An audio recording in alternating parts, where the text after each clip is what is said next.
अगर मैं कहूँ स्वर्ग की सबसे सुंदर अप्सरा, जिसके नृत्य से देवताओं की भी आंखें झुक जाती थी, वह खुद एक ऐसी साजिश में फंस गई जिसने उसका पूरा जीवन बर्बाद कर दिया। कभी सोचा है एक माँ क्यों अपनी बेटी को जंगल में अकेला छोड़कर चली गई?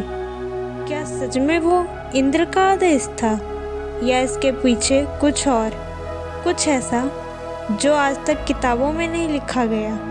आज हम खोलेंगे वो पर्दे जो मेनका की कहानी को एक दिव्य प्रेम से एक दर्दनाक त्रासदी में बदल देती है।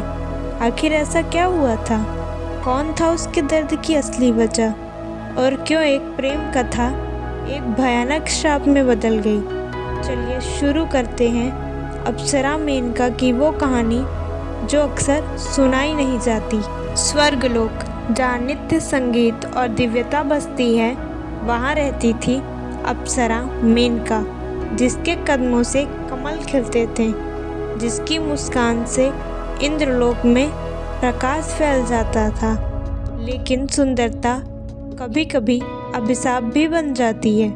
एक दिन इंद्रदेव ने मेनका को बुलाया, चेहरे पर चिंता, आंखों में भय। इंद्रदेव बोले, विश्वामित्र की तपस्या इतनी प्रचंड है कि अगर वो पूरी हो गई तो हमारा साम्राज्य ढह जाएगा। मेनका, उन्हें रोकना होगा। मेनका ठिठक गई, देवेंद्र, मैं किसी का हित कैसे करूं? लेकिन इंद्र का आदेश इंद्राजी से ऊपर होता है। मेनका पृथ्वी पर उतरी। जंगल में जैसे किसी ने जादू बिखेर दिया। उसके पैरों के पड़ते ही हवा धीमी हो गई, पक्षी मौन हो गए, फूल खिल उठे। विश्वामित्र ने आंखें खोली और पहली बार तपस्वी का मन डोल गया। ये छल था या प्रेम? शुरू में मेनका खुद भी नहीं जानती थी, पर दिन बीते और दिव्य अप्सरा का हृदय एक साधारण मनुष्य से बनने लगा। उस प्रेम से जन्मी शकुंतला। ये क्षण इतिहास के सबसे सुंदर क्षणों में से एक था।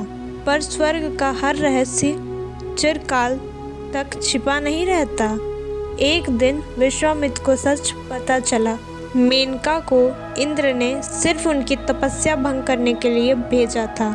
वो सन्न रह गए, दुनिया थम गई। विश्वामित्र गरजे, मेनका, तुमने मेरे जीवन का सबसे बड़ा धोखा दिया है।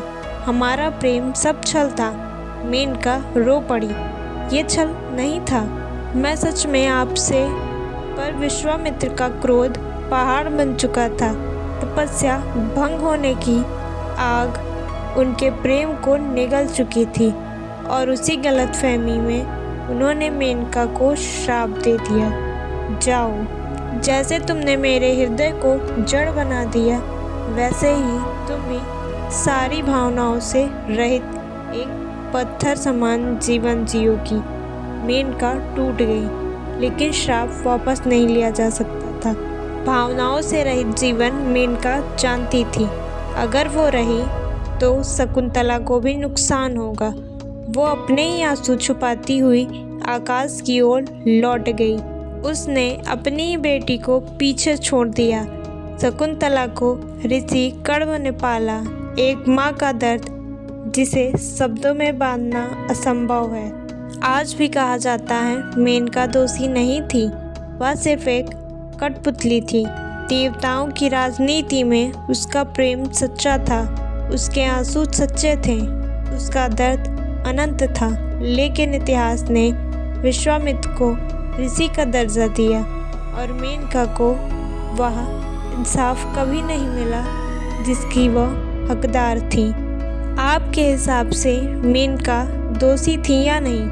क्या किसी का प्रेम इतना सच्चा होकर भी दोष साबित हो सकता है? कमेंट में ज़रूर बताइएगा। वीडियो को लाइक कर दीजिए और चैनल को सब्सक्राइब करना ना भूलें।